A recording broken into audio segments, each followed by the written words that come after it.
एक मां के द्वारा किए गए काम ने मां और बेटी के रिश्तों को ही कलंकित कर दिया है, वो भी ऐसे समय पर जब खुद की बेटी के हाथ पीले होने वाले हो। लेकिन शादी से महज 7 दिन पहले उसकी मां खुद के दामाद के साथ रफूचक्कर हो गई तो बेटी के द्वारा मां को सौतन साबित कर दिया है। साथ ही मां के द्वारा किए गए काम ने पूरे समाज के साथ अपनी ही बेटी के रिश्तों में जहर घोलते हुए समाज के सामने शर्मिंदा कर दिया। क्या नाम आपका? जितेंद्र कुमार। कहाँ रहते हैं जितेंद्र जी? जी, मनोहर प्रकाश। ये जितेंद्र जी, आपने जो थाने में मटराक थाने में तहरीर दी है, क्या है पूरा मामला? जी, मेरी लड़की की इसी 16 तारीख की शादी थी, 4वां महीना 2025। उसके अलावा वो लड़का लड़की से बात नहीं करता था, वो अपनी सास से बात करता था। मेरी पत्नी से, मेरी लड़की की जो रिश्ता कर रखा था मैंने। अच्छा, अपनी बेटी का जो आपने रिश्ता किया था जी, वो लड़का मेरी बीवी से बात करता था। 3 महीने से मैं बाहर रहता हूँ, बेंगलोर रहता हूँ सर जी, बिजनेस करता हूँ, बाहर रहता हूँ। मैं बाहर से आया हूँ तो मुझे कुछ ऐसी सूचना मिली थी, बात कर रही थी, मुझे थोड़ा शक भी हो रहा था। ये शादी नज़दीक आ चुकी थी, इसके लिए मैंने कुछ डाटा फटकारा नहीं था। ये अपनी बहन के यहाँ मुझे निमंत्रण देने मेरी पत्नी ने मुझे भेजा था। ये परसों संडे के दिन मैं सुबह घर 11 बजे निकला हुआ हूँ, शाम को मैं 8 बजे घर पे आया हूँ। थाने में जो तहरीर दी है आपने, गुमशुदगी की दी है, क्या दी है? जी, गुमशुदगी की दी है।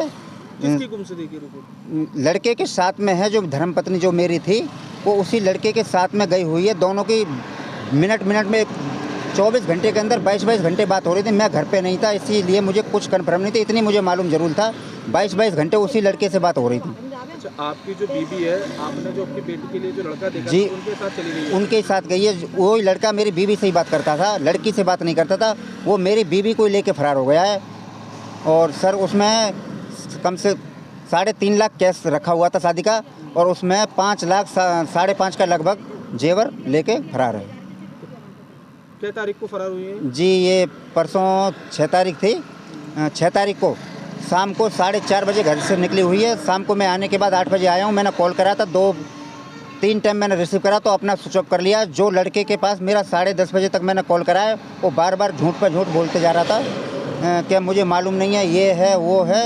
तो मुझे झूठ पे झूठ, मैं बोला तेरे पास है तो अभी भेज दे। बाद में मुझे बोला तुमने 20 साल तुम्हारी शादी को होने जा रही है, तुम इनको परेशान करते हो, अब तुम इनको भूल जाओ, इसके बारे में कुछ मत सोचना। किसने बोला है? उसी लड़के ने बोला है जो बेटी के जी। और मेरी 10:30 बजे तक मेरी कॉल होती रही। उसके बाद में अपना भी स्विच ऑफ कर लिया मोबाइल। बीबी ने, जैसे मैं घर आया हूँ 8 बजे, उसने मेरा नंबर में से आने के बाद मैंने कॉल करी थी, स्विच ऑफ उसने कर लिया था। उसके बाद ये इस लड़के ने अपने शक के ऊपर, इसने कि मेरा नाम नहीं है, इसने 10 बजे अपना स्विच ऑफ कराया। जब ये आपस में मिल चुके हैं, फिर ये परसों शाम को 10 बजे के बाद में फ़ोन दोनों का स्विच ऑफ आ रहा था। उसके बाद में फरार है। अब जो पुलिस को आपने तहरीर दी है, पुलिस ने किस तरह का आश्वासन आपको दिया है? क्या चीज़ सर जी? पुलिस ने आपको किस तरह का आश्वासन दिया है, क्या कार्रवाई करी है पुलिस ने कार्रवाई ये की है जी सर, ढूंढने का 2 दिन के अंदर हम ढूंढ सकते हैं इसको। कॉल रिसीव में अपना नंबर, दोनों का नंबर डाल चुके हैं। हाँ, कॉल ट्रेस में नंबर डाल दिया है। हमें बोले थे कल सुबह आना, अभी तक हम पहुँचे नहीं हैं, क्योंकि हमारे घर परिवार के लड़के के यहाँ आदमी गए हुए हैं, इसलिए हम मटराक थाने में अभी नहीं पहुँचे। तो बेटी की शादी कब की थी? ये इसी 16 तारीख की थी, 4वां महीना 2025। अच्छा, अपनी ही बेटी के अपने दामाद का, उसका दामाद ही हो गया ना, दामाद के साथ में ही गई हुई है। दामाद के साथ फरार हो गई जी। किस तरह की कार्रवाई चाहते हैं पुलिस प्रशासन की तरफ से? जी, मैं ये चाहता हूँ जल्दी से जल्दी 1 दिन 2 दिन के अंदर मेरे हाथ में लाना चाहिए। उसके बाद हमारा उनका जो होगा, जो देखा जाएगा, हम एक बार हमारे सामने पेश किया जाए उनको।